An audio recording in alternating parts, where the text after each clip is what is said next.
In the grim darkness of the far future, there are wars fought not with bolters and chainswords, but with whispered lies and false devotion. These are the battles waged in the shadows of hive cities, in the forgotten corners of industrial worlds, in the very hearts of imperial society itself.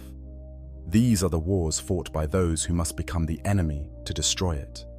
This is the story of the cult stalkers, the infiltrators, the spies who descend into the darkness of chaos, worship knowing they may never return. This is the story of those who must pretend to embrace damnation while clinging to their very souls. Welcome to the most brutal mission in the Imperium. Welcome to life as a spy within a chaos cult. The enemy is everywhere and nowhere. On any given imperial world, hidden beneath the veneer of loyalty and devotion to the god emperor, chaos cults fester like infected wounds. They hide behind legitimate organizations, masquerading as trade unions, charitable foundations, religious sects, even variants of the imperial cult itself. From blood-soaked sacrificial cults on feral worlds to philosophical secret societies on advanced civilized planets, the temptations of chaos can capture anyone from any walk of life. These cults are patient, growing slowly in the darkness, recruiting the desperate, the ambitious, the lost. They offer power to those who feel powerless, meaning to those who feel meaningless, belonging to those who have been rejected by imperial society. A factory worker facing starvation might be drawn to promises of strength. A mutant hunted by society might find acceptance only in the arms of chaos worshippers. A nobleman seeking greater political influence might be tempted by forbidden knowledge. The ruinous powers have something to offer everyone who is not completely satisfied with their lot, and that includes nearly all of humanity. The objective of every chaos cult is twofold: survive and dominate. Mere survival is challenging enough on imperial worlds where chaos worship is the greatest of heresies, and inquisitors remain ever vigilant. Discovery brings swift and merciless destruction, not just of the cult, but often of entire city blocks or even planetary populations. The Inquisition follows a simple maxim: better to sacrifice countless servants of the Emperor than allow a single heretic to escape and endanger even more lives.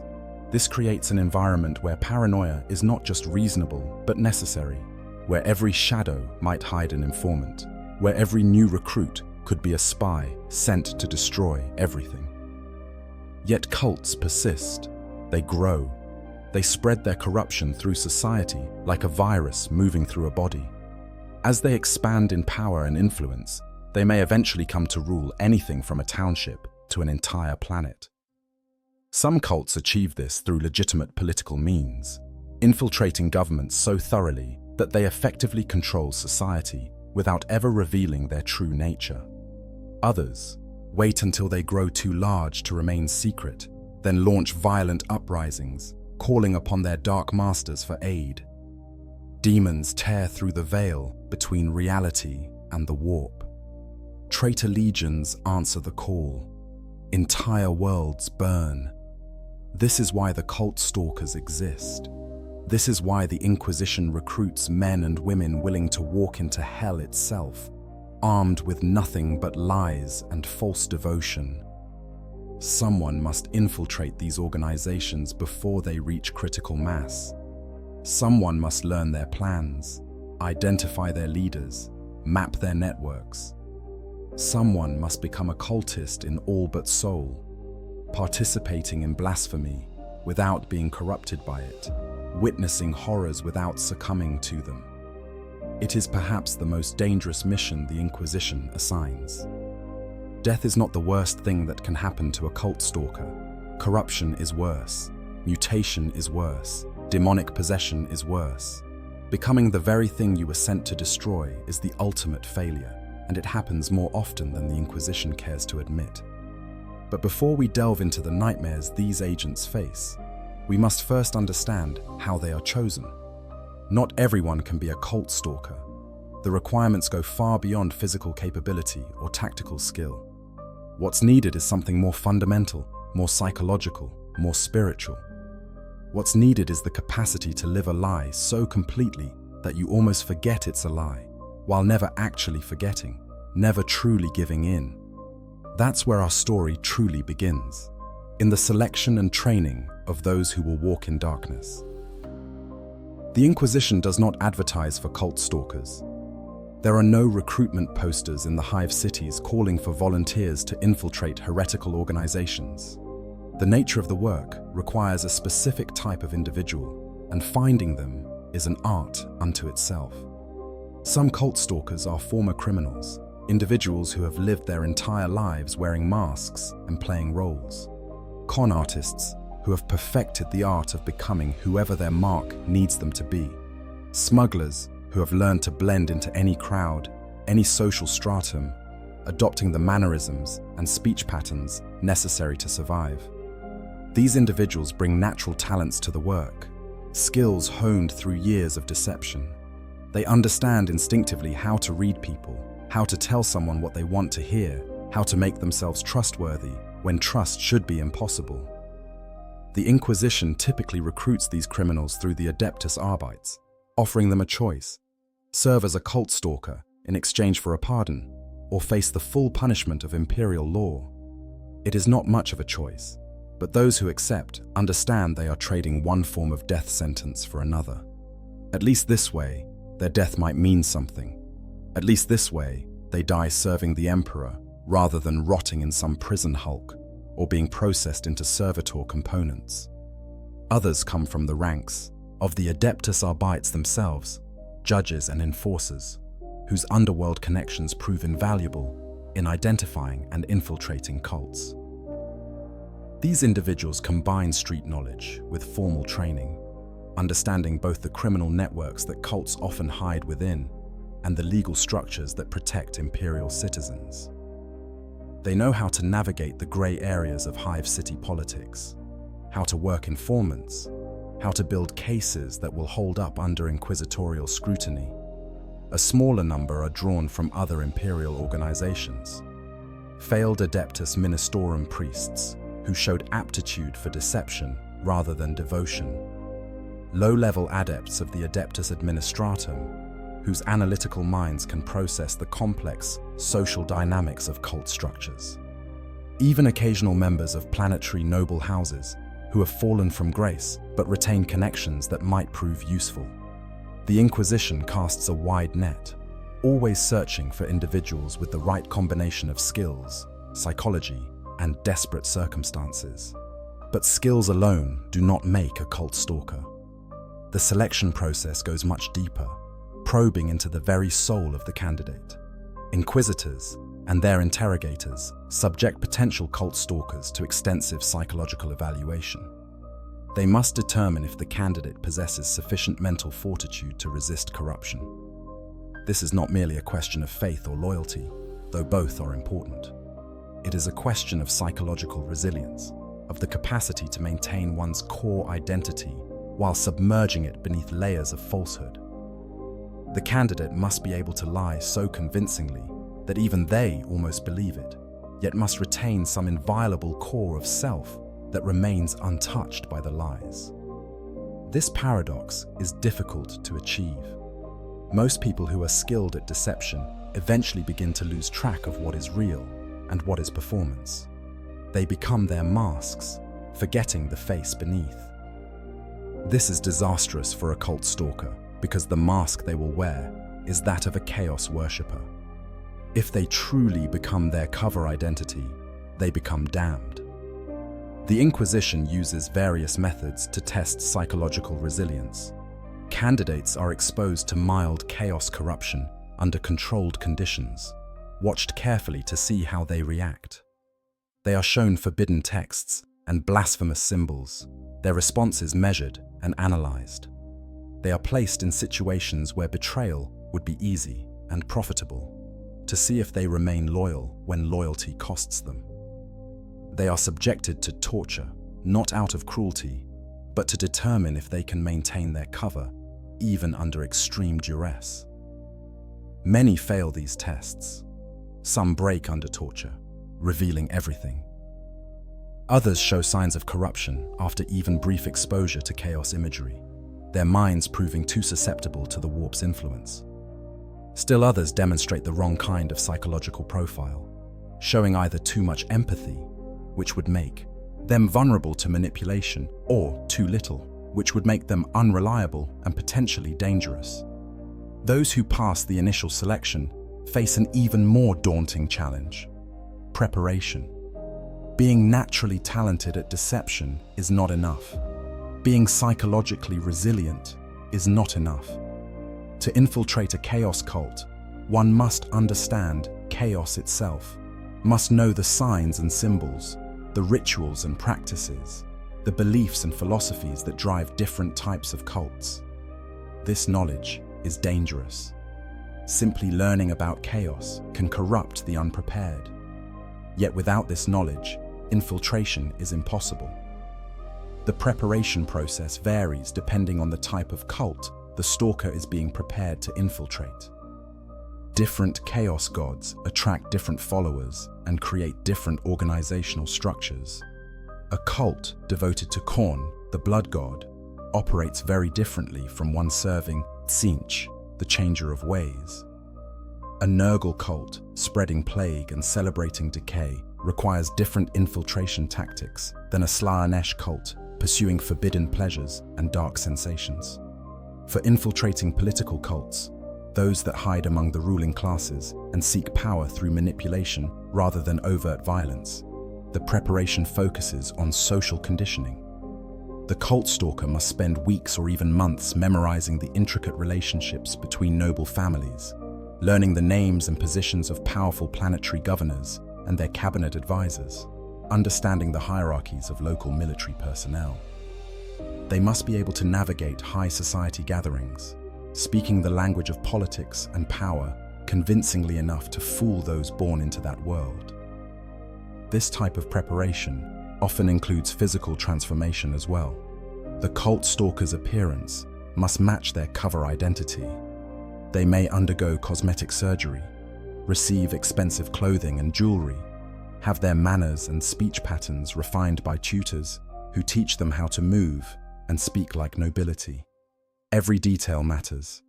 A single misplaced word, an inappropriate gesture, a failure to recognize an important name could blow their cover and result in their death.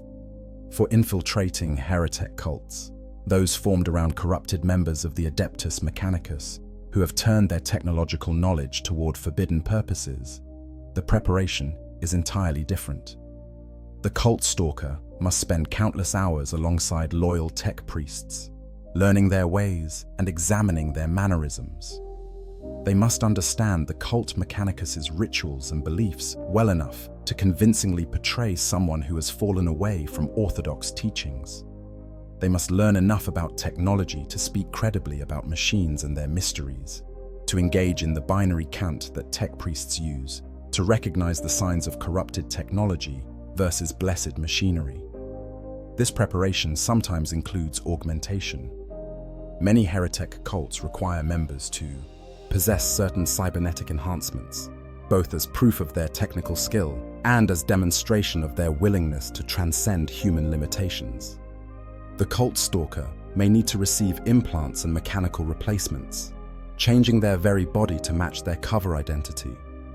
These augmentations are carefully chosen and blessed by loyal tech priests, but they still represent a permanent alteration, a sacrifice of flesh that can never be fully reversed.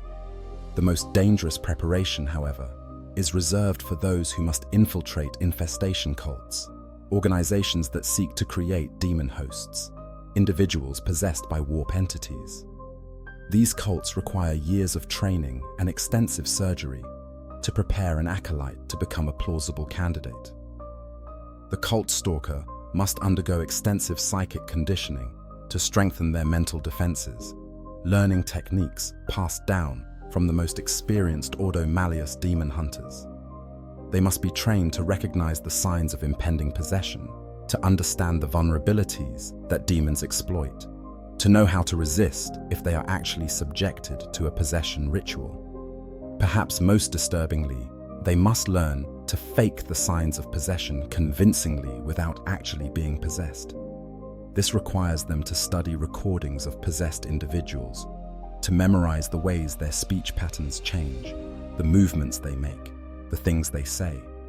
They must be able to convincingly portray someone whose soul is being devoured by a warp entity, while retaining complete control of their own mind. It is a horrifying tightrope to walk, and the training alone drives some candidates to madness. Regardless of the specific type of cult being infiltrated, all cult stalkers undergo certain universal preparations. They are trained in observation and memory techniques, learning how to gather and retain vast amounts of information without arousing suspicion. They learn dead-drop protocols and coded communication methods, ways to pass intelligence to their handlers without being detected. They are taught survival skills, methods of escape and evasion in case their cover is blown. They learn how to kill quickly and quietly, how to make deaths look like accidents, how to eliminate threats without drawing attention. Most importantly, they are indoctrinated, not in the traditional sense of having beliefs instilled in them, but rather having certain core convictions reinforced until they become psychologically unshakable. The cult stalker must believe, with absolute certainty, that the Emperor protects. They must believe that their mission serves humanity's survival. They must believe that whatever horrors they witness, whatever acts they must pretend to participate in, they are not truly compromised as long as they maintain their inner faith. This indoctrination often includes extensive prayer and meditation, sessions with ecclesiarchy priests who help the cult stalker build mental defenses against corruption.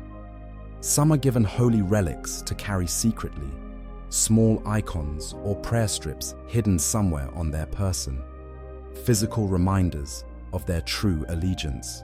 Others undergo hypno-indoctrination, having certain protective mantras and prayers implanted so deeply in their subconscious that they automatically surface whenever chaos influence is encountered. The preparation period can last anywhere from weeks to years, depending on the complexity of the infiltration mission and the type of cult being targeted. By the end, the cult stalker is no longer quite who they were before. They have been shaped, molded, transformed into a weapon aimed at the heart of chaos. They know things that most Imperial citizens never learn, have seen images and texts that would be enough to condemn them as heretics if discovered. They carry burdens that cannot be shared, secrets that isolate them from normal human interaction. And then, finally, they are ready. Ready to descend into the darkness. Ready to become something they are not. To live a lie that could last months or years. Ready to infiltrate a chaos cult. The actual moment of infiltration varies wildly depending on circumstances. Some cult stalkers are inserted directly into organizations, their cover identities carefully constructed to make them attractive recruits. They might pose as desperate workers looking for meaning, or nobles seeking forbidden knowledge, or criminals fleeing from imperial justice. They have backstories, documentation, sometimes even false memories implanted through psycho-conditioning to make their lies more convincing. Others take a more gradual approach, embedding themselves in the communities where cults operate and waiting for recruitment to occur naturally. Chaos cults are always looking for new members, always proselytizing in subtle ways to those who seem receptive. The cult stalker positions themselves to appear receptive, dropping hints of dissatisfaction with imperial rule, expressing interest in forbidden knowledge, showing signs of the desperation or ambition that makes someone vulnerable to corruption. One of the most common infiltration vectors is through existing criminal networks. Many chaos cults hide within the criminal underworld of hive cities, using gangs and smuggling rings as both cover and recruiting grounds. The cult stalker might join a gang, prove their value through various illegal activities, and gradually work their way into contact with the cult elements hidden within the organization. This approach has the advantage of being relatively natural, following paths that criminals already travel, but it requires the cult stalker to actually engage in criminal activity, to build genuine trust through shared lawbreaking. The psychological impact of this initial infiltration cannot be overstated. From the moment the cult stalker makes first contact, They are living a double life. Every word measured, every action calculated, every friendship false. They must appear genuine while being completely artificial. They must seem to believe things they find abhorrent. They must react with enthusiasm to suggestions that make them sick inside. Early recruitment by cults typically follows predictable patterns. The cult does not immediately reveal its true nature. Instead, it presents itself as something benign, even positive. A workers' collective fighting for better conditions. A religious study group seeking deeper understanding of the universe. A philosophical society discussing the nature of reality and humanity's place within it. Only gradually, through careful vetting and assessment of new recruits, does the cult begin revealing its true nature. The cult stalker must navigate this process carefully. They must show enough interest to be deemed worthy of advancement, but not so much enthusiasm that they seem suspicious. Cults are paranoid by necessity, always watchful for infiltrators, always testing the loyalty and commitment of new members. The cult stalker must pass these tests, must prove themselves worthy of being trusted with deeper secrets, all while gathering information and preparing for the cult's eventual destruction. This often means participating in activities that border on heretical. Early cult meetings might involve discussions that, while not openly blasphemous, dance around forbidden topics. They might include rituals that seem like harmless ceremonies, but carry darker undertones. The cult stalker must engage with these activities convincingly, showing curiosity and receptiveness, slowly being drawn deeper into the organization's confidence. The psychological toll of this constant performance is immense. The cult stalker cannot truly relax, cannot truly be themselves. Every moment is a performance, every interaction a potential test. They must remember every lie they've told, every detail of their false backstory, every opinion they've expressed. A single inconsistency could raise suspicion. A moment of genuine reaction, showing disgust at something they're supposed to embrace or enthusiasm for something they're supposed to reject, could be fatal. Sleep becomes difficult. The cult stalker's dreams are haunted by the day's performances, by the things they had to say and do. They replay conversations endlessly, analyzing whether they responded correctly, whether they showed the right level of interest, whether they might have aroused suspicion. The stress is constant, grinding, slowly eroding their psychological defenses even before they encounter genuine chaos corruption. And always, there is the isolation. The cult stalker cannot confide in anyone within the cult, obviously, but they also cannot typically confide in anyone outside it. Their mission is classified at the highest levels. Even friends and family, if they have any, cannot know what they're doing or why they've changed. The cult stalker is utterly alone, trapped inside a web of lies with no one to share the burden. Contact with handlers provides some relief, but also brings its own stresses.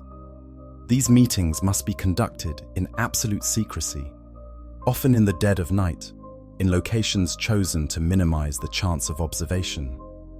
The cult stalker must slip away from their cult associates without arousing suspicion, meet their handler, report on everything they've learned, receive new instructions, and return without anyone noticing their absence.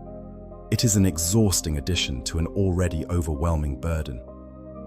During these meetings, the handler assesses not just the intelligence gathered, but the cult stalker's psychological state. They look for signs of corruption, of the cult's influence beginning to take hold. They watch for changes in speech patterns, in beliefs expressed, in emotional reactions. If they detect signs that the cult stalker is beginning to succumb to chaos, the mission may be aborted. The cult stalker may be extracted immediately and subjected to extensive examination and purification. Or, in some cases, they may simply be eliminated, a bolt round to the back of the head, serving as the Inquisition's mercy to one who was about to fall. This knowledge adds another layer of stress. The cult stalker must not only resist corruption, but must also hide any signs of struggle from their handlers. Showing too much psychological distress might be interpreted as the beginning of corruption, but showing too little might suggest they're becoming too comfortable in their role, too accepting of the cult's teachings. It is yet another impossible balance to maintain. As the cult stalker advances within the organization, as they prove themselves worthy and are initiated into deeper mysteries, the true horror of their mission begins to reveal itself. Because now they must not merely pretend to believe in chaos, now they must witness it. Now they must participate in rituals that go far beyond philosophical discussions or symbolic ceremonies. Now they must face the reality of what chaos truly is. The nature of this horror depends entirely on which type of cult they have infiltrated. Each of the 4 major chaos gods attracts different followers and creates different organizational cultures. The experiences of infiltrating these different cults are distinct, each bringing its own unique psychological challenges and physical dangers. A cult devoted to Horn, the blood god, is perhaps the most straightforward in its horror, but no less devastating for that simplicity. These cults celebrate violence, viewing bloodshed as sacred, treating murder as worship. They often begin as warrior societies, martial training groups, or fight clubs where skilled combatants gather to test themselves. The transformation from legitimate martial organization to blood cult happens gradually, as sparring matches become bloodier, as injuries that would have been treated become viewed as badges of honor, as the first kill is made and celebrated rather than condemned. The cult stalker infiltrating such a group must participate in this escalating violence. They must fight in ritual combats, must draw blood and shed their own blood, must gradually become inured to the sight of death. They must cheer as others kill. They must smile when handed weapons for the purpose of murder. They must watch as captured prisoners are brought before the cult and slaughtered in elaborate ceremonies, their blood collected in skulls and offered to Khorne. The physical danger is immediate and constant. The cult stalker must be a capable fighter just to survive the ritual combats.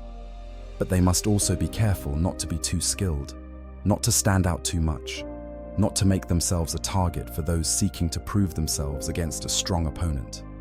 They must blend into the crowd of murderers, neither too weak nor too strong, just another devotee of the blood god. But the physical danger, horrific as it is, pales compared to the psychological impact. The human mind is not meant to participate in systematic murder without consequence. Every killing, even when done in self-defense or as part of a false persona, leaves psychological scars. The cult stalker must commit acts of violence that they find morally abhorrent, must see themselves as a killer, must live with the knowledge of lives taken, and they cannot allow themselves to show remorse, cannot seek forgiveness or comfort, because to do so would break their cover. Some cult stalkers cope by emotionally disconnecting, treating the violence as a role they are playing rather than actions they are truly performing. They create psychological distance between themselves and their actions, viewing everything as if they were watching someone else commit these acts. This dissociation can be effective in the short term, allowing them to function without being overwhelmed by guilt. But it carries its own dangers, potentially leading to lasting psychological damage, to an inability to reconnect with normal human emotions, even after the mission ends. Others attempt to justify each act of violence, finding reasons why each killing was necessary for the mission's success. They tell themselves they are saving lives by gathering intelligence, that their participation in a few murders prevents the cult from committing genocide later. These rationalizations may be technically true, but they still require the cult stalker to become something they never wanted to be, to cross lines that should never be crossed. The question of whether participation in cult rituals constitutes actual heresy is one the Inquisition wrestles with constantly. Officially, actions taken under deep cover for the purpose of infiltrating and destroying heretical organizations are not considered heretical in themselves. The cult stalker is given dispensation, a sort of temporary forgiveness for sins committed in the service of the emperor. But this dispensation is never absolute. If the cult stalker appears to be taking too much pleasure in their role, if they seem to be genuinely embracing the cult's philosophy rather than merely pretending, then they have crossed from infiltration into actual heresy. The line is subjective, drawn differently by different inquisitors, and the cult stalker often has no clear sense of where it lies. They simply hope that their handlers will understand, will recognize that they did what was necessary, will not judge them too harshly for the things they had to do. Infiltrating a Tzeentch cult presents entirely different challenges. The changer of ways attracts those who seek knowledge and power through understanding. His cults are often formed around philosophical study groups, secret societies dedicated to uncovering hidden truths, organizations of psychers seeking to develop their powers beyond the limitations imposed by the Imperium. These cults are intellectually rather than physically dangerous, at least initially. The cult stalker infiltrating such a group must be able to engage in complex philosophical discussions, must be knowledgeable enough about forbidden topics to contribute meaningfully without revealing ignorance that would mark them as an outsider. They must demonstrate curiosity about the nature of reality, about the warp and its mysteries, about the limits of human understanding and how those limits might be transcended. They must appear to be genuinely seeking forbidden knowledge, not out of malice, but out of intellectual hunger. Tzeentch cults often have elaborate hierarchies based on levels of understanding. New members are introduced to increasingly complex and dangerous concepts as they prove themselves worthy.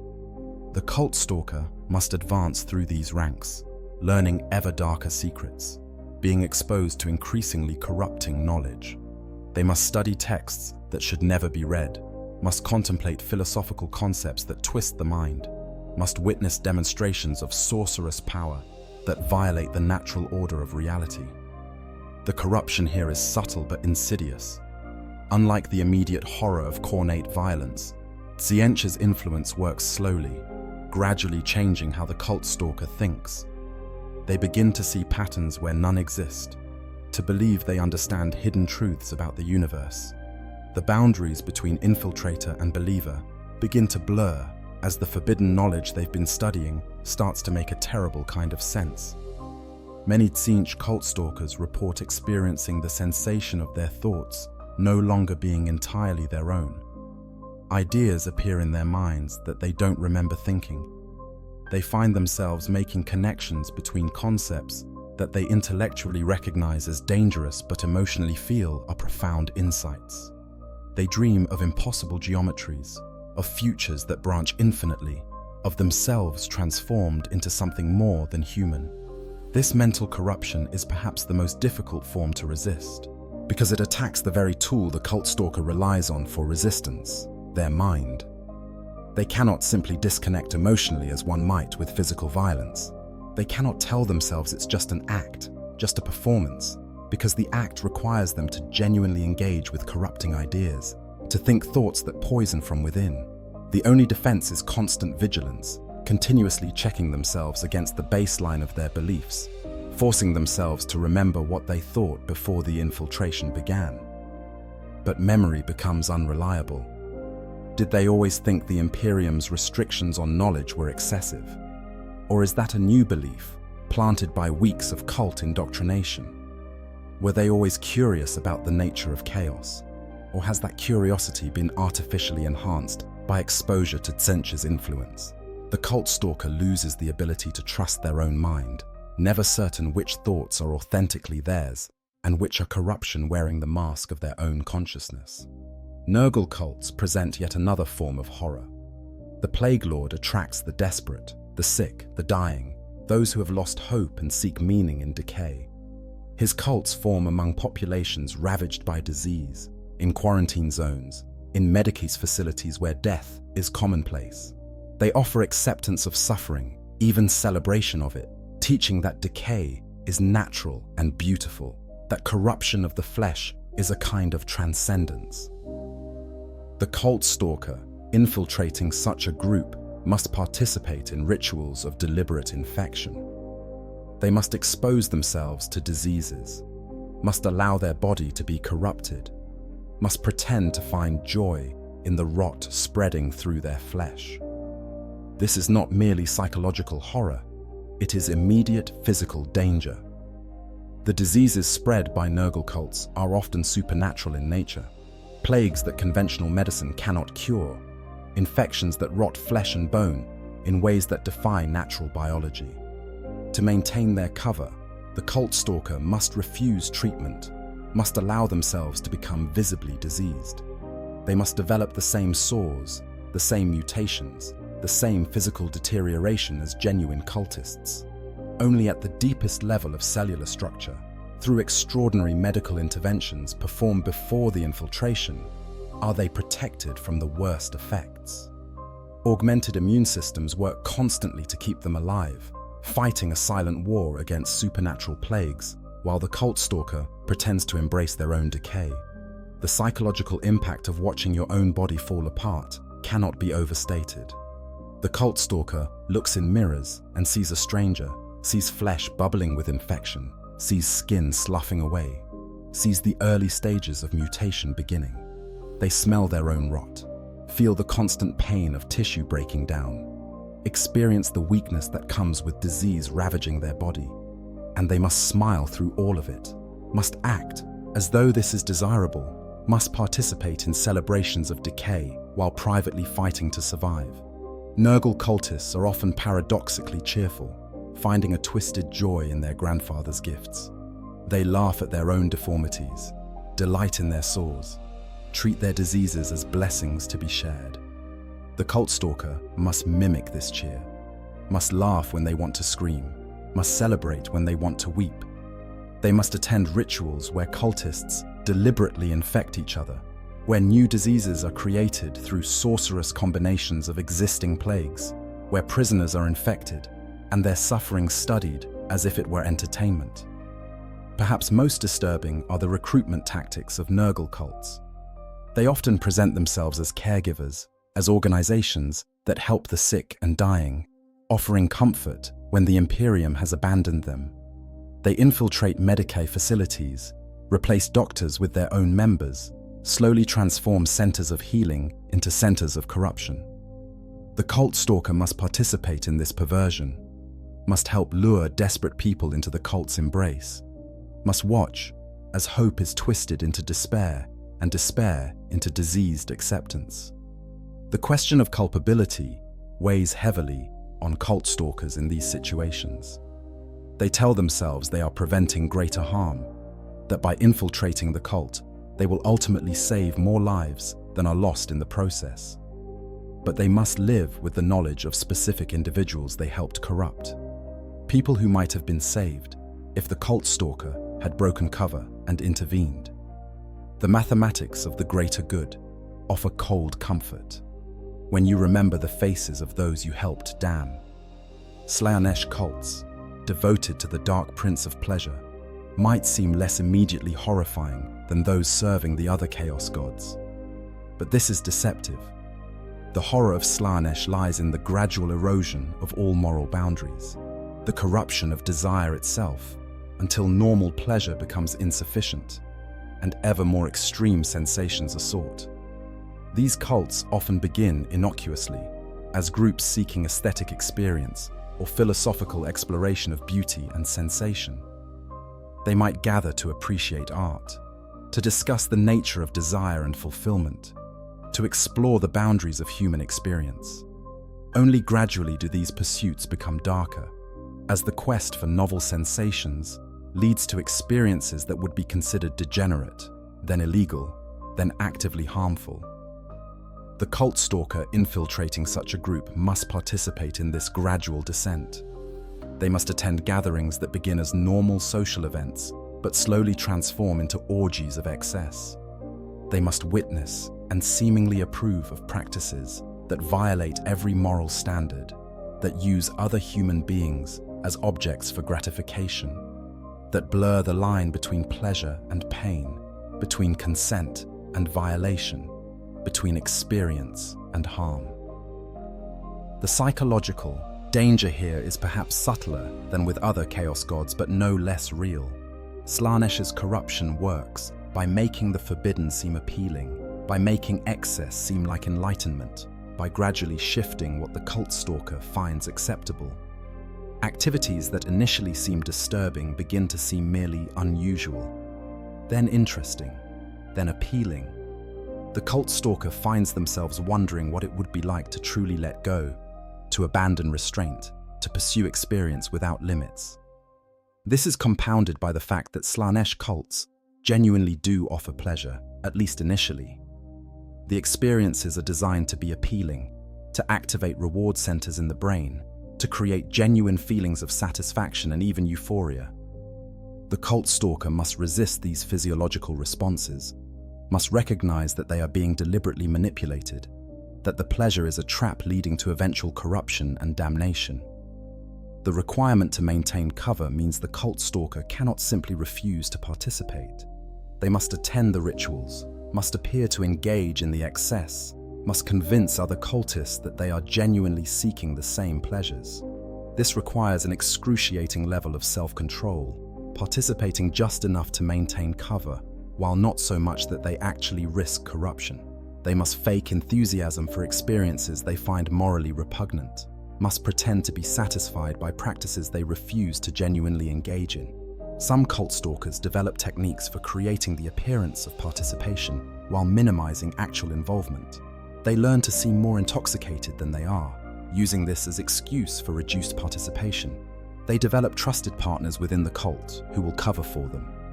They time their attendance at rituals to arrive late or leave early, reducing exposure. But all these tactics carry risks. Too much distance makes them seem uncommitted, potentially untrustworthy. The balance is agonizingly difficult to maintain. Across all types of cults, regardless of which chaos god they serve, certain elements remain constant. The cult stalker must witness and participate in rituals of sacrifice. They must watch as prisoners, sometimes innocent people, who simply wandered into the cult's territory, are brought before gathered worshippers and murdered in elaborate ceremonies. The methods vary by cult and by deity worshipped, but the end result is always the same: a human life ended for the purpose of empowering entities that should not exist. These sacrifices are not metaphorical or symbolic. They are real murders, often carried out with extraordinary cruelty, designed to generate suffering that feeds the chaos gods. The cult stalker must stand among the worshippers, must chant the appropriate prayers, must appear to derive satisfaction from the victim's agony. They must suppress every natural human instinct toward empathy and mercy, must silence the voice inside them that screams to intervene. Perhaps the most psychologically difficult moments come when the cult stalker recognizes someone among the sacrificial victims. A person from their real life before the infiltration, a neighbor from their childhood, a fellow officer from their time in the Arbites, someone they knew as a human being, not just an anonymous victim. They must watch this person die, must participate in the ritual that kills them, all while maintaining their cover. Any sign of recognition, any hint of emotional response beyond cultist satisfaction could expose them. The cult stalker learns to dissociate during these moments, to create psychological distance between themselves and what is happening. They focus on technical details, on gathering intelligence about the ritual's purpose and structure, on noting which cultists hold positions of authority, on anything except the human being whose life is ending before them. This dissociation becomes a survival mechanism, but it also represents a form of damage, a piece of their humanity sacrificed to maintain their cover. Many cult stalkers report a persistent sense of guilt that they cannot shake. They understand intellectually that intervening would doom their mission, would allow the cult to survive and potentially murder hundreds or thousands more people. They know that maintaining cover and gathering intelligence is necessary to eventually destroy the entire organization.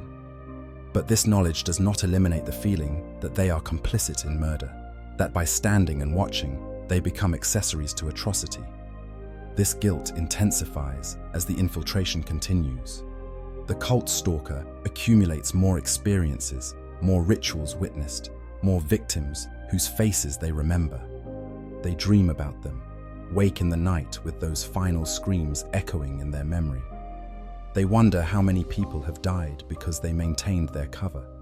How many lives could have been saved if they had simply drawn their concealed weapon and started shooting? The mathematics of greater good versus immediate evil become not an abstract philosophical question, but a constant source of torment. Communication with handlers provides little relief.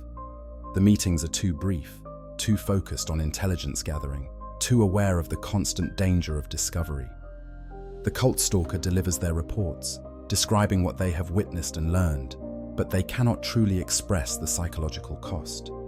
Their handler reads between the lines, watches for signs of impending breakdown or corruption, but there is little they can do except note the deterioration and hope the cult stalker can hold together long enough to complete the mission. Meanwhile, the cult stalker must maintain their cover identity continuously, not just during cult gatherings, but in every moment of their daily life. Many cults require members to live together in communal settings, in compounds or shared housing, where surveillance is constant. The cult stalker shares rooms with genuine cultists, eats meals with them, spends hours listening to their conversations and participating in their activities. There is no private space, no moment of respite where the mask can be dropped. This constant performance is exhausting in ways difficult for those who haven't experienced it to understand. Every conversation requires calculation. Every reaction must be measured. Every opinion expressed must align with the cult's beliefs rather than the cult stalker's actual views. The strain accumulates day by day, hour by hour, until the cult stalker feels as though they are losing track of who they really are beneath all the lies. Some develop elaborate internal rituals to maintain their core identity. They recite the litany of protection in their minds during cult rituals, using the familiar words as an anchor to their true self. They perform devotions to the emperor in secret, finding moments when they are briefly alone to offer quick prayers or trace the sign of the Aquila across their chest. They carry concealed holy relics, small enough to hide but physical reminders that they serve the Imperium, not chaos. These rituals help, but they are not sufficient to prevent the slow erosion of identity that comes with deep cover work. The cult stalker finds their speech patterns changing, adopting the cult's terminology even in their thoughts. They catch themselves reacting to situations the way their cover identity would, rather than how they actually feel. They begin to understand the cult's reasoning, to see the logical progression that leads from legitimate grievances to heretical solutions. They do not agree with it, not exactly, but they comprehend it in ways they did not before, and that comprehension feels like the beginning of corruption. The physical environment of cult operations adds another layer of horror. Many cults operate from spaces that have been deliberately corrupted, locations where the barrier between reality and the warp has been weakened through repeated rituals. The cult stalker can feel this corruption, a sensation like a constant pressure against their mind, a subtle wrongness that never fully goes away. The air feels thick, hard to breathe. Shadows seem to move when not directly observed. Sounds echo strangely, and occasionally voices can be heard whispering from nowhere. These are not imagination or psychological deterioration, though both of those are real concerns as well. These are genuine effects of chaos corruption, of reality itself becoming unstable in spaces where the ruinous powers hold influence. The cult stalker learns to navigate these spaces, to function despite the constant psychic pressure, to ignore the whispers and the moving shadows. But functioning is not the same as being unaffected. Every moment spent in such places leaves marks, subtle changes in perception and thought that accumulate over time. And then, there are the mutations. Exposure to chaos inevitably causes physical changes, especially for those who spend extended time in corrupted environments or participate in empowered rituals. The cult stalker watches as fellow cultists begin to show signs of mutation. Extra fingers sprouting from hands, eyes appearing in unexpected places, skin developing scales or fur, limbs elongating or twisting into unnatural shapes. These mutations are often viewed as blessings by the cultists, physical proof of their god's favor. But to the cult stalker, they represent horror and danger. The danger is not merely the disturbing nature of the mutations themselves, though that is significant. The real danger is that the cult stalker will also begin to mutate. Despite all precautions, despite the protective rituals and medical interventions, prolonged exposure to chaos corruption can cause physical changes. The cult stalker must constantly monitor themselves, checking for signs of mutation, reporting any changes to their handlers immediately. Some mutations are minor and can be hidden or managed. A slight discoloration of the skin, an extra tooth growing in the back of the mouth, a subtle change in the texture of hair or nails. These can be lived with, at least temporarily, though they represent a countdown to extraction. More severe mutations require immediate action. The cult stalker may need to be extracted from the cult for emergency medical treatment, the mission aborted before its objectives are fully achieved. But extraction is not always possible. If the cult stalker has penetrated deep enough, if they have access to high-level information, or are positioned to witness critical rituals, their handlers may decide the mission must continue, despite the mutations. In these cases, the cult stalker must accept that they are being permanently changed, that the corruption affecting their body may not be fully reversible even after the mission ends. They must live with the knowledge that they are becoming something other than fully human, sacrificing not just their psychological well-being, but their very physical form in service to the Imperium. The question of when corruption has gone too far is never clear-cut. The Inquisition uses various guidelines and protocols, but ultimately, the decision is subjective, made by handlers who may be thousands of miles away, operating on incomplete information. The cult stalker may feel they are still in control, still resisting effectively, while their handlers see signs of compromise in their reports and behavior. Or the cult stalker may be certain they are failing, that they can no longer maintain their resistance, while their handlers see no cause for concern. This uncertainty adds yet another burden. The cult stalker must constantly evaluate their own mental and spiritual state, must be both infiltrator and monitor, must watch themselves for signs of corruption while simultaneously trying to function as a spy. It is a level of self-awareness that can border on paralyzing self-consciousness, making it difficult to react naturally to situations because every reaction is being analyzed for signs of compromise. And always, there is the knowledge that if they do fall, if the corruption takes hold too completely, their handlers will not hesitate to eliminate them. The cult stalker has been briefed on this possibility, has given their consent to being killed if they become compromised. But knowing this intellectually does not eliminate the fear, the awareness that their own organization may execute them not for failure, but for being too successful, for penetrating so deep into the cult that they themselves became corrupted in the process. This creates a perverse pressure to limit one's own effectiveness. The cult stalker must be good enough at their role to gather valuable intelligence and maintain cover, but not so good that they genuinely begin to be corrupted. They must penetrate the cult's inner circles without penetrating so deep that they lose themselves. It is yet another impossible balance, another tightrope stretched over an abyss.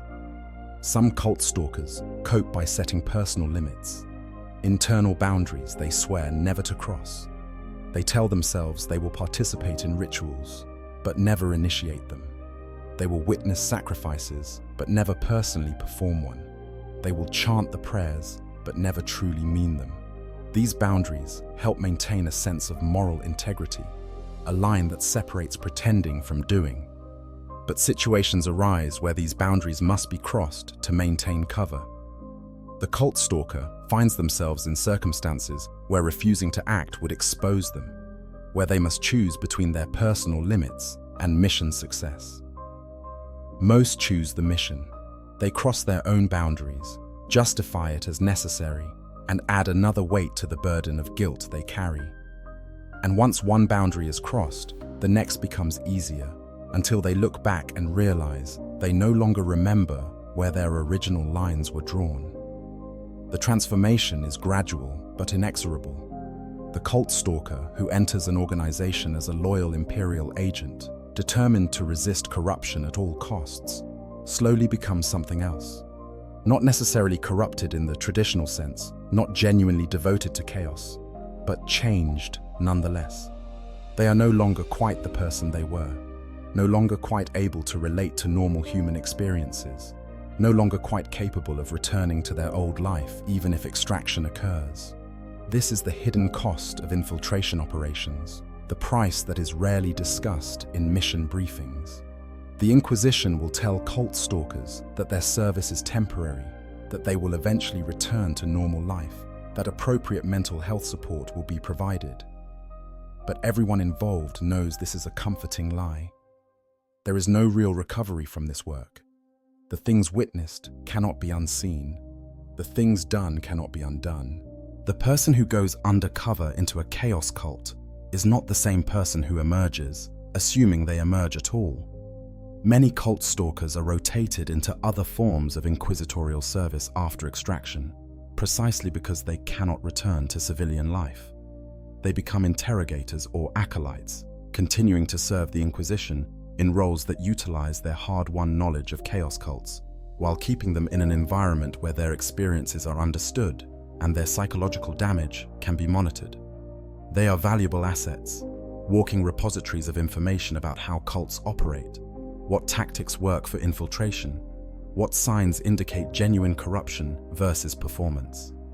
But they are also wounded, sometimes broken in ways that never fully heal. They suffer nightmares, flashbacks, episodes where they lose track of which identity is real. They struggle with relationships, unable to be fully honest about their past, unable to trust that anyone who shows them affection isn't somehow deceiving them. They exist in a strange twilight space between the Imperium they serve and the chaos they spent so long pretending to embrace, never quite belonging to either world. And yet, despite all this horror, despite the psychological and physical costs, there is something noble about what cult stalkers do.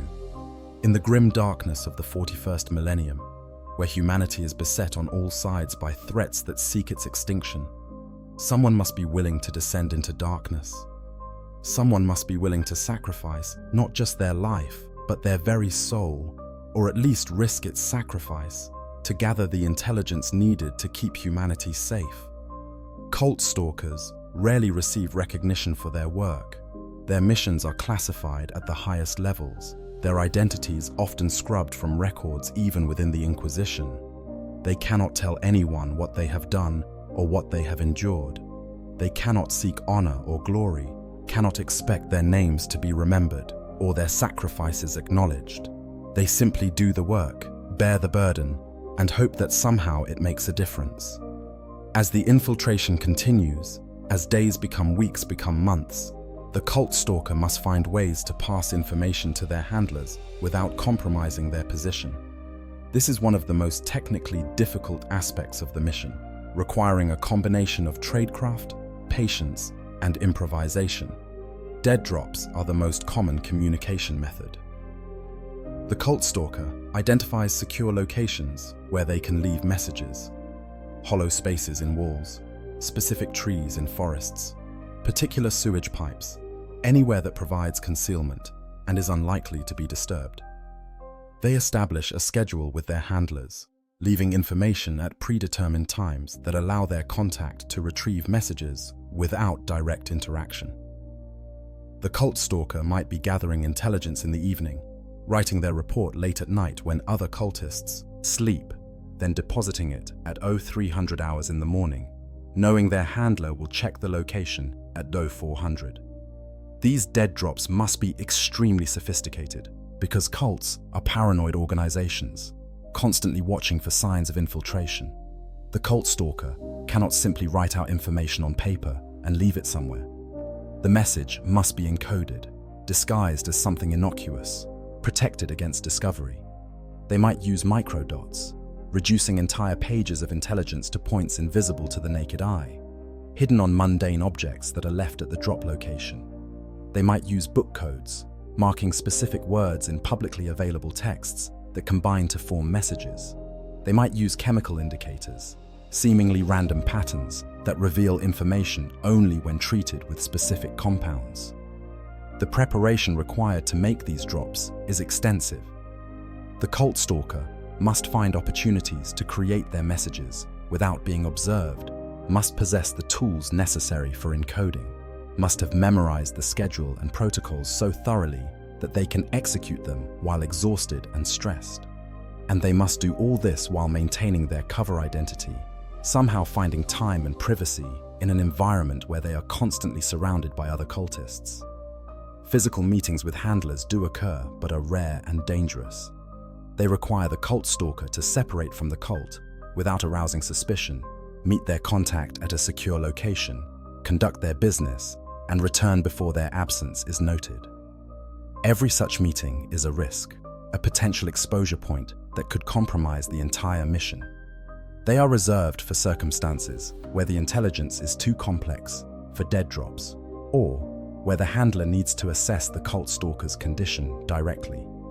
These face-to-face meetings are often emotionally difficult. For the cult stalker, they represent a brief moment of connection with their real identity, a chance to drop the mask and speak honestly about what they are experiencing. But the handler cannot allow the meeting to become a therapy session. Time is limited, and the danger of discovery is constant. The handler must extract maximum intelligence in minimum time, assess the cult stalker's condition for signs of corruption or breakdown, provide new instructions, and terminate the meeting. The cult stalker often leaves these encounters feeling even more isolated than before, having been reminded of their connection to the Imperium only to have it immediately severed again.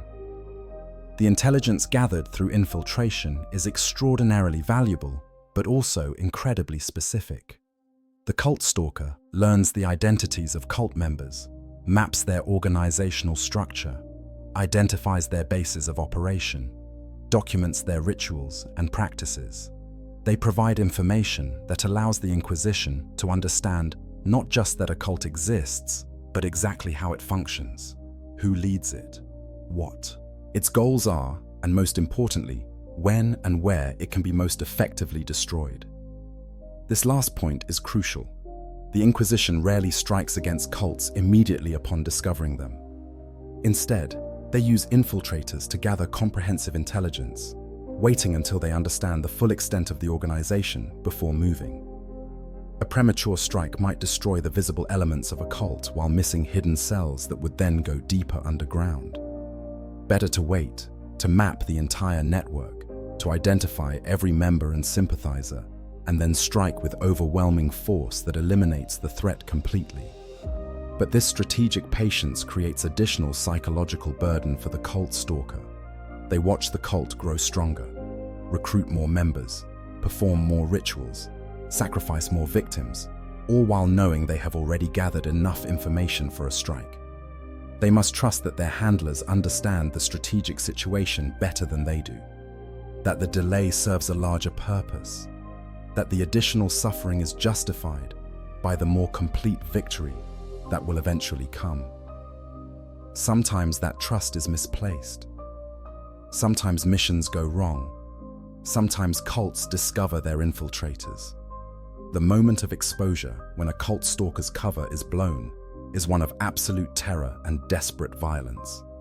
It might happen suddenly, a slip of the mask at a critical moment, a handler captured and forced to reveal their agent's identity, a psychological assessment that concludes the suspect is not genuinely devoted to chaos. Or it might happen gradually, suspicions accumulating until the cult leadership decides to test the suspected infiltrator with trials that no loyal Imperial agent can pass. These trials are designed to force the cult stalker to either genuinely commit heresy or reveal themselves as a spy. They might be required to personally torture and kill an Imperial citizen, with the cultists watching carefully to see if they show any hesitation or mercy.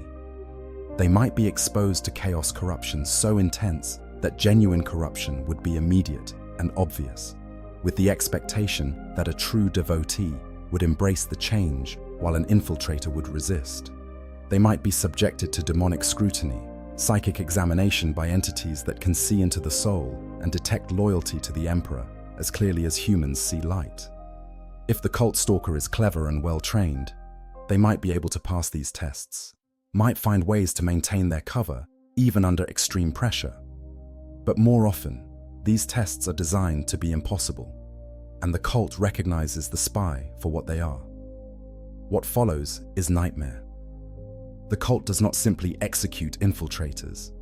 That would be too quick, too merciful. Instead, they make examples of them, using their capture to reinforce the cult's power and demonstrate what happens to those who betray the dark gods. The cult stalker is subjected to torture that goes beyond physical pain, incorporating elements of psychological horror and spiritual torment.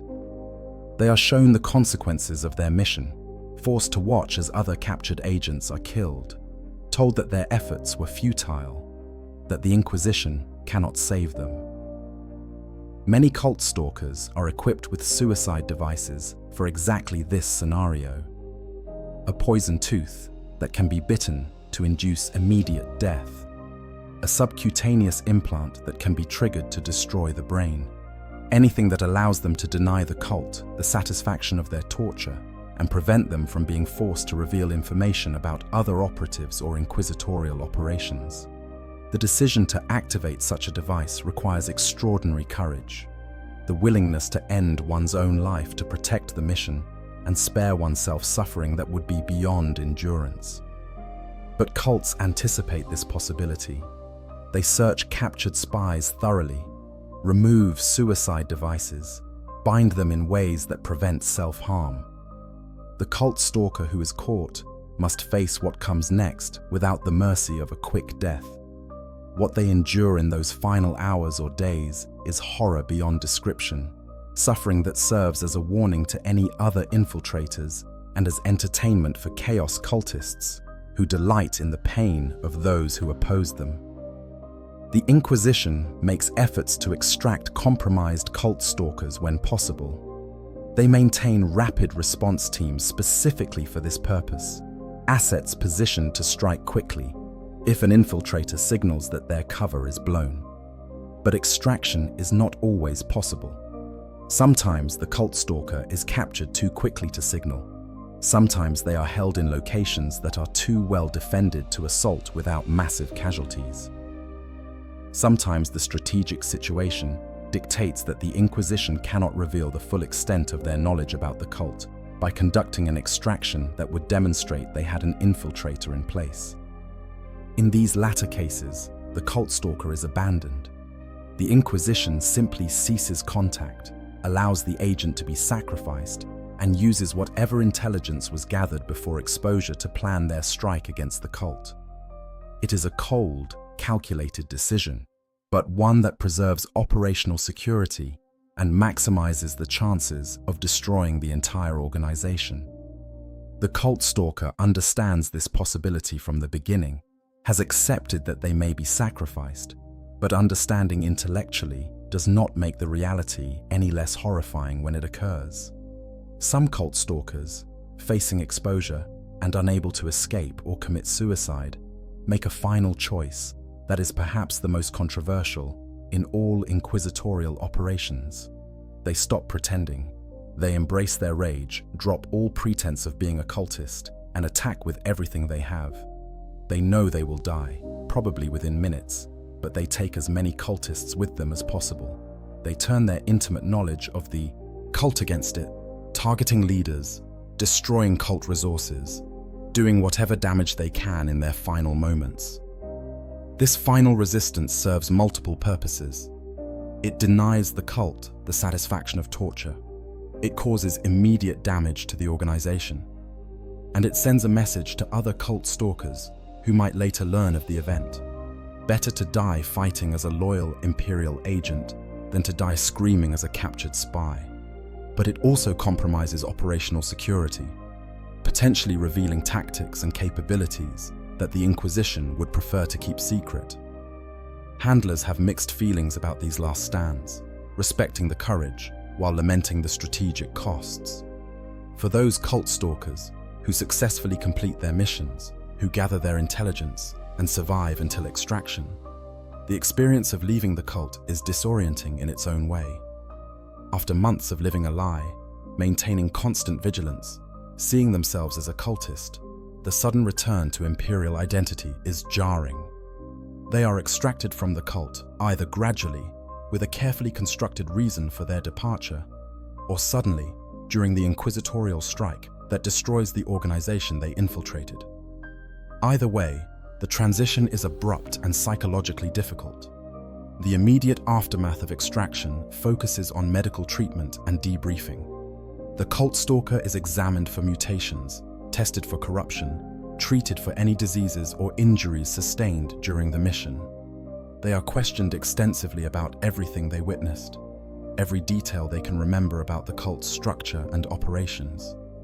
This debriefing can take days or weeks, with the cult stalker repeating their story again and again, describing events from multiple angles, clarifying details until every piece of actionable intelligence has been extracted. Only after the medical and intelligence priorities are satisfied does the Inquisition address the cult stalker's psychological state. They are offered counseling, opportunities to speak with ecclesiarchy priests about their experiences, access to mind-cleansing procedures that can help reduce the trauma of particularly horrifying memories. Some of these interventions are genuinely helpful, providing tools for managing the psychological aftermath. Others are simply exercises in documentation, assessments of whether the cult stalker is fit for further service, or whether they are too damaged to continue.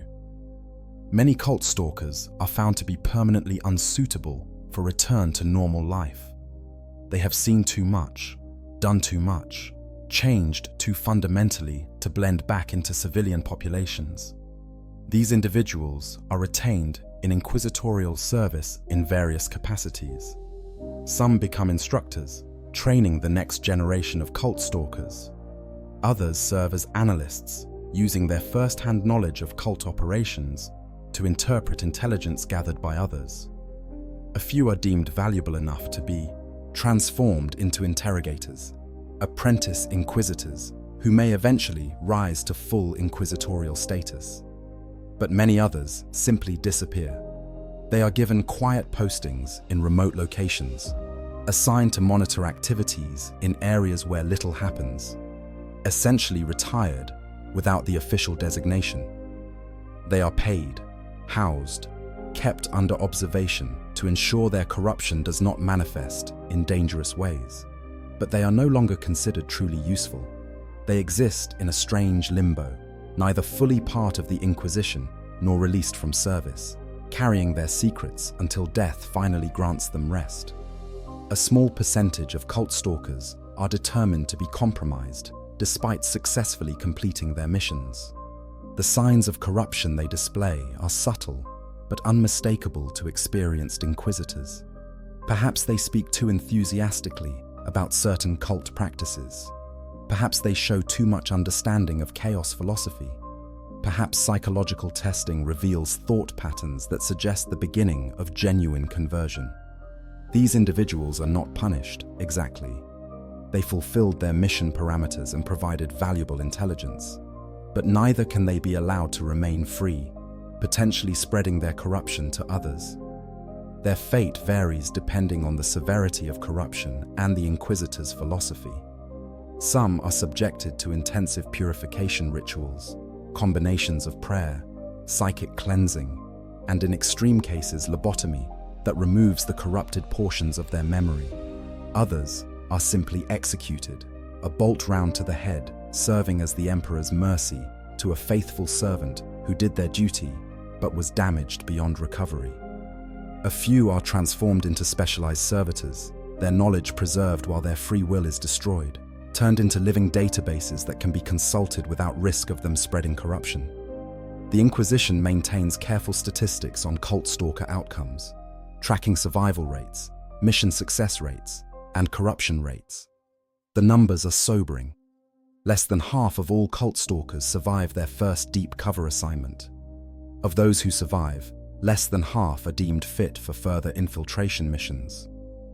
Of those who complete multiple missions, the vast majority show signs of psychological damage that prevents them from ever returning to normal life. The attrition rate is staggering, yet there is never a shortage of volunteers or conscripts. The Imperium has billions of citizens, and only a small fraction need to possess the necessary combination of skills and psychology to maintain a steady supply of cult stalkers. Some inquisitors question whether this form of operation is worth the cost. They argue that the intelligence gained could be obtained through other means, by turning captured cultists into informants, by using surveillance technology, by relying on psychic investigation. They suggest that the human cost of cult infiltration operations is too high, that the Inquisition should not be in the business of deliberately placing agents in situations where corruption is not just likely, but almost inevitable. But other inquisitors counter that there is no substitute for human intelligence, for having an agent inside the cult who can observe its workings directly. Technology can be countered, psychic investigation can be deceived, captured cultists have limited knowledge and may be feeding false information. Only an embedded infiltrator can provide the comprehensive, real-time intelligence needed to truly understand and ultimately destroy a cult. The costs are high, yes, but the alternative is allowing chaos cults to operate without effective opposition, to grow until they are too powerful to be eliminated, to corrupt entire worlds before the Inquisition even realizes the scope of the threat. This debate will never be truly resolved because both positions have merit, and because the nature of the threat requires extreme measures. Chaos cults are extraordinarily dangerous, capable of destroying worlds, summoning demons, causing suffering on scales that defy comprehension. If cult stalker operations prevent even a fraction of these catastrophes, if the intelligence they gather saves even a few worlds from corruption, then perhaps the terrible costs are justified. But this is cold comfort to the individual cult stalkers, to the men and women who live through these missions and carry the scars forever after. For them, the abstract arguments about necessity and greater good mean little compared to the memories that haunt their dreams, the guilt that weighs on their souls, the knowledge of what they did and what they became in service to the Imperium. The life of a cult stalker represents one of the darker aspects of the Imperium's eternal war against chaos. It demonstrates that sometimes, to fight monsters, one must employ methods that seem themselves monstrous. It shows that the Imperium is willing to sacrifice not just lives, but souls, not just soldiers, but innocent civilians caught in the crossfire, all in pursuit of survival against existential threats. Whether this makes the Imperium itself a kind of horror, different in degree, but not entirely in kind from the chaos it opposes, is a question each observer must answer for themselves. What is undeniable is the courage, or perhaps the desperation, of those who accept cult stalker assignments. They walk into situations that would break most people, knowing the odds of survival are low, and the odds of emerging psychologically intact are even lower. They make sacrifices that will never be publicly acknowledged, suffering that will never be memorialized. They are heroes in the truest sense, yet their heroism must remain secret because its very nature is shameful. In the grim darkness of the far future, where there is only war, these are the wars fought in whispers and shadows. These are the battles won not through righteous fury, but through deception and endurance. These are the victories paid for not in blood, though blood is certainly spilled, but in pieces of souls gradually eroded away. This is the price of survival in a universe where humanity is beset on all sides by forces that seek its annihilation. The cult stalkers pay this price. They descend into darkness so that others might live in light, or at least in the lesser darkness of normal imperial existence. They become the enemy so that the enemy might be destroyed. They walk the path between damnation and salvation, maintaining impossible balance, hoping that when the mission finally ends, they will still remember which side they are truly on. And in the depths of hive cities, in the forgotten corners of industrial worlds, in the hidden spaces where chaos cults gather and plot, the work continues. New cult stalkers are deployed, new missions begun, new sacrifices made. The Inquisition's shadow war against chaos never stops, never slows, never grants respite. As long as humanity exists, as long as the ruinous powers seek to corrupt and destroy, there will be need for those willing to infiltrate, to spy, to live the brutal life of an agent embedded in a chaos cult. This is their story. This is their sacrifice. This is the price they pay in darkness so that the Imperium might endure. If you enjoyed this deep dive into the life of a chaos cult spy in Warhammer 40k, please like this video and subscribe to the channel for more lore explorations from the grim darkness of the far future.